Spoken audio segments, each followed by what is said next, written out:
నమస్కారం. నిన్నను నా ప్రసంగంలో వాగ్భూషణం భూషణం అన్నది ప్రసంగం కాదు, దీన్ని చదివిన విషయంలో వాగ్భూషణం భూషణం అనే దాని గురించి కిష్కింధకాండలో రాములు వారు హనుమంతుని వాగ్విధానం చూసి, మాట్లాడిన విధానం చూసి చాలా మంచి విషయాలు చెప్పారు లక్ష్మణ స్వామికి. అదే మళ్ళీ ఇవాళ ఇంగ్లీష్లో రైట్ ఆనరబుల్ శ్రీనివాస్ శాస్త్రి గారు, విఎస్ శ్రీనివాస్ శాస్త్రి గారు అని మహానుభావుడు లెక్చర్స్ ఆన్ రామాయణ అని ప్రతి బుధవారం మెడ్రాసులో రామాయణం మీద ఉపన్యాసాలు ఇచ్చారు. ఆ సుమారు ముప్పై లెక్చర్స్ ఇచ్చారు. అవి ప్రతి బుధవారం ప్రారంభంగా ఉండేది. మొదట అసలు రావడానికి కారణం ఏంటంటే, రాములు వారి గురించి ధనాత్మకంగా కొంతమంది, నెగిటివ్ రుణాత్మకమనండి వ్యతిరేకంగా కొంతమంది మాట్లాడుకుంటూ ఉండేవారు మేధావులు. అప్పుడు మనకి వాల్మీకి రామాయణం మీద మనకి మంచి అవగాహన కలగాలి అంటే ఎవరు మాట్లాడాలి అంటే, సంస్కృత కాలేజీ ప్రిన్సిపాల్ గారు అన్నట్టు రైట్ ఆనరబుల్ శ్రీనివాస్ శాస్త్రి, మన శాస్త్రులు ఉన్నాడు కదా, ఆయన చక్కగా మాట్లాడతాడు, మంచి రామాయణం మీద మంచి అవగాహన ఉన్నవాడు. ఇంకో వర్గం అన్నారట, శాస్త్రి అమ్మ నాయన రాములు వారు దేవుడు అంటే ఒప్పుకోడండి బాబు, అతను పెద్ద ఘర్షణ పడతాం ఇంకా అక్కడి నుంచి ఆయన ఉపన్యాసాలు పెట్టితే. లేదు విశ్లేషణ చేసి చక్కగా మాట్లాడతారు, చక్కగా ఇంగ్లీష్లో చెప్తాడు అని అప్పుడు ఆ ప్రిన్సిపాల్ గారు చెప్పి మెడ్రాస్ మ్యూజిక్ అదే సంస్కృత్ కాలేజీలో పెట్టిన తర్వాత ఒక వారం అయ్యాక 2 వారాలు అయ్యేసరికి 3వ వారానికి జనం ఎక్కువ అవుతూ ఉండడంతో బీచ్లోనే పెట్టేవారు. రైట్ ఆనరబుల్ శ్రీనివాస్ శాస్త్రి గారు మహాత్మా గాంధీ గారు గోపాలకృష్ణ గోఖలే గారి శిష్యులు.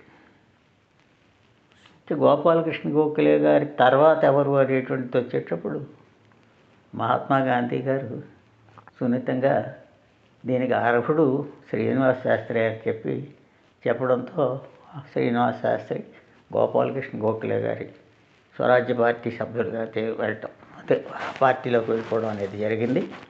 అదొక రాజకీయ పద్ధతి విభాగం.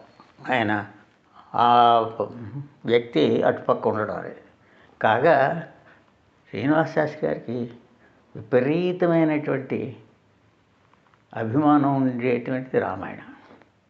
రాములు వారు అంటే ఆదర్శ మానవుడు అనేటువంటి స్వభావం ఉన్నటువంటి పట్టుదలగా వాల్మీకి రామాయణం అనర్గళంగా కంఠస్థం వచ్చింది.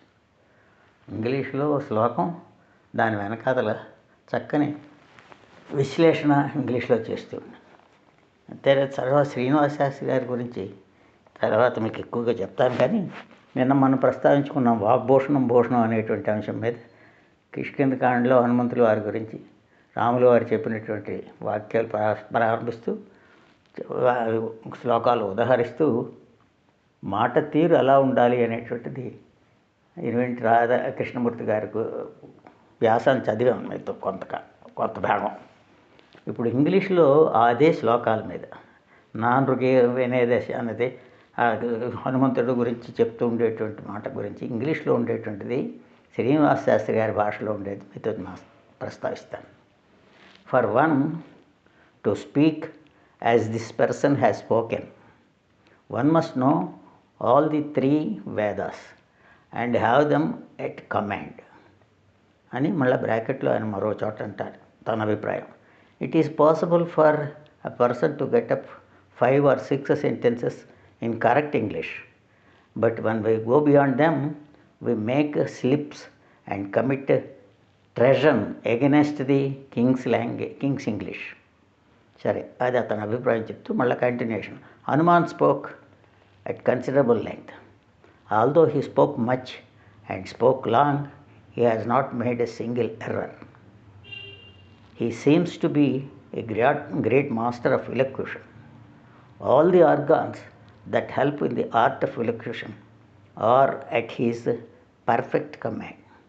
No one has been mismanaged by him, in any particular, by him in particular. His speech wins my heart completely and delights my very soul. If a man can talk like Hanuman, he can bring down to his knees even the worst and most implacable enemy. If there is a ruler among men who wants to accomplish great things, he must have at least one minister like this person. మరొకసారి చదువుతున్నాను. If there is a ruler among men who wants to accomplish great things, he must have at least one minister like this person. If a man has more than one servant like Hanuman, there is nothing on earth that he cannot accomplish.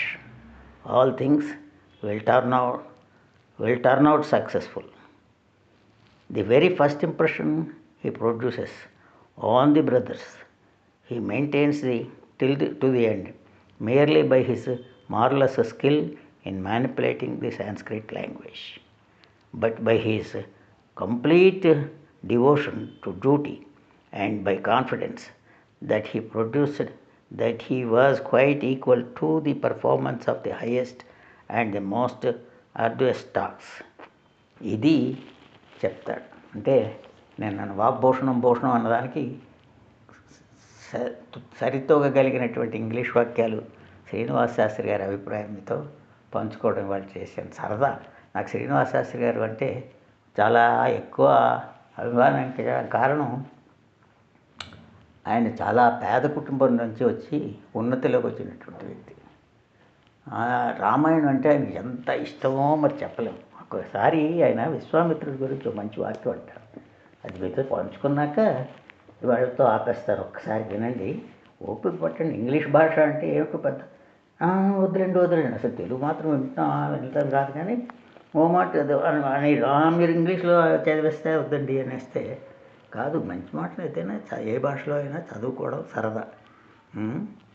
విశ్వామిత్రుడి గురించి రేపు చెప్తానులేండి. ఇంకెప్పటికే చాలా ఎక్కువైంది. రేపు మాట్లాడుకుందాం. జై శ్రీరామ్. రఘురామ్.